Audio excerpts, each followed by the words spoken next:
What's up, everybody? Welcome back to A Beer a Day with TK. It's Christmas Day, and I'm hanging out in the garage with Loki the Attack Cat, and we're getting ready to have a Christmas beer.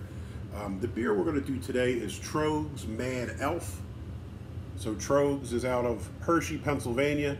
I've done a couple of their beers so far on the program, and everything I've had from them basically has been really good. I think I stumbled across Tröegs maybe 15 years ago or more. I was out in Annville, Pennsylvania at the Fort Indian Town Gap doing a training exercise. Stumbled into a small bar to have something to eat for lunch and found these beers that were, on draft. Tried a couple of them and kind of fell in love with the brewery, thought they were killing it. So, even now when I see them, I'll snatch them up. I think Tröegs is an excellent brewery. Mad Elf is, in my opinion, probably one of the best beers they do. This is a seasonal release, so every year I try to grab at least a 6-pack of Mad Elf, maybe more if I can find it. I'm not always successful. Sometimes they're sold out and I don't get any. But this year I was fortunate. I grabbed a couple 6-packs, so I'm going to showcase one today on the show. So again, Tröegs is out of Hershey, PA. This beer is a Belgian Strong Dark Ale. Now this is 11% ABV, so this is a big boy beer, and this is basically a Belgian Strong Dark Ale. On the bottle here, we got a little blurb. It says, "The holidays at Tröegs start with our inner Mad Elf momentarily taking over the brew deck, so blame him for the cheerful ruby red creation brewed with cherries, honey, and spicy Belgian yeast, reminiscent of cinnamon, clove, and allspice." They also do a Mad Elf Grand Cru. I went to the website. I haven't seen the Grand Cru. I don't know if anybody's tried it. If you have, let me know what you think of it. It looked like it was quite expensive. I think the 12 pack of 12-ounce bottles, I thought it was like $185 or something. Honestly, it's something I'd like to try. I don't know if I want 12 of them at that price, but I would go in on one or two of them to see what they're like. All right, let's check this out. Untapped, this gets a 3.83. Beer Advocate was a 3.92, I think. And it overall got an 88 rating of very good. If you want to have some fun, go read the reviews on Beer Advocate. They come in one of two varieties.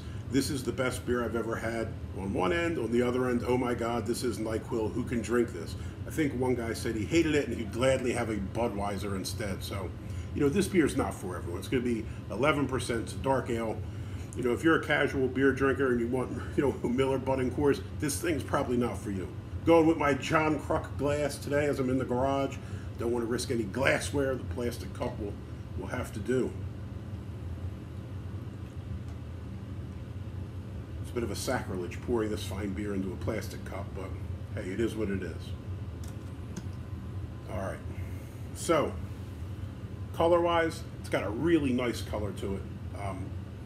Really dark, kind of dark, like it's a dark ruby color. If you look at it in the light, you can kind of see the red hue. As to the head, not much going on. Again, it's a strong Belgian ale. Wouldn't expect it to be tons of frothy head. It's kind of tan color, but it dissipated rather quickly and went away. Smell. I think you pick up the cherries. Just pick up some kind of like dark cherries. And you get a little bit of some kind of spice, maybe like an allspice kind of thing. Yeah, it's got a nice smell to it. It's not really strong. For 11%, I don't think it smells overly boozy either. Let's give it a shot.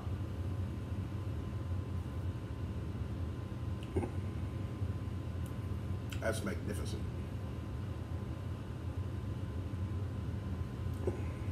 I love this beer.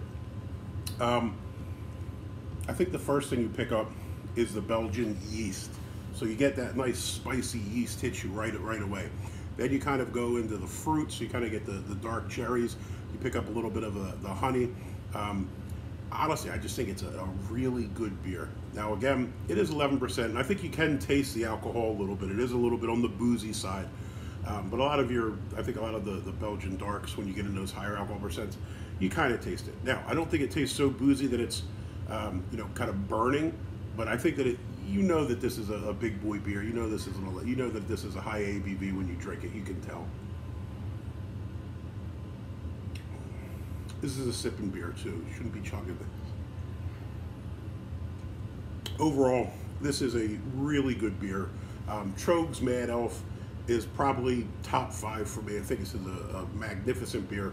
I got a few more in the fridge. I'm probably gonna let them sit there for a while, let those tastes refine and see what happens to it in a year or so.